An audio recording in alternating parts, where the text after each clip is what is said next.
জমজমাট আয়োজনের মধ্য দিয়ে অনুষ্ঠিত হয়ে গেল সরকার অনুমোদিত ফেনীর একমাত্র English version Starline sprout international স্কুলের class party 2024।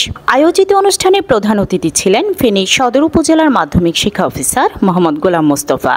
Starline sprout international স্কুলের প্রিন্সিপাল মোহাম্মদ আব্দুল হালিমের সভাপতিত্বে বিশেষ অতিথি ছিলেন আঞ্চলিক পাসপোর্ট অফিসের ফেনীর উপপরিচালক রতিকা সরকার, স্টারলাইন গ্রুপের ভাইস চেয়ারম্যান জাফর উদ্দিন, পরিচালক মাহমুদুল হক চৌধুরী, পরিচালক ও স্কুল অ্যাডহক কমিটির সভাপতি শাহিদা সুলতানা, পরিচালক জানাল উদ্দিন, পরিচালক মাইনুদ্দিন, স্কুল অ্যাডহক কমিটির অভিভাবক প্রতিনিধি রোকেয়া আক্তার। তারা গার্ডিয়ানেরা যে আজকে যে এইখানে যে এসেছেন এবং কি আগামীতে যে আপনাদের ছেলে মেয়েদেরকে নিয়ে যে আশা আকাঙ্ক্ষা আপনাদের, ইনশাল্লাহ আমরা যে স্টারলাইন গ্রুপ যতদিন থাকবে, আমি মনে করি এই শিক্ষা প্রতিষ্ঠান যতদিন থাকবে এতদিন আমাদের ছেলে মেয়েদেরকে লেখাপড়ার জন্য আমাদের এই গ্রুপটা দায়বদ্ধ থাকবে।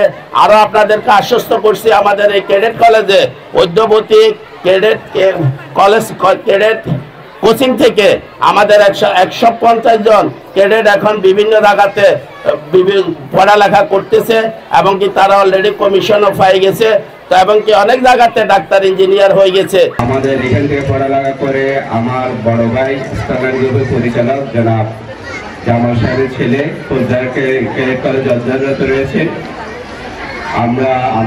আমার দুইটা ছেলে মেয়ে এই স্কুলে পড়ারত রয়েছেন।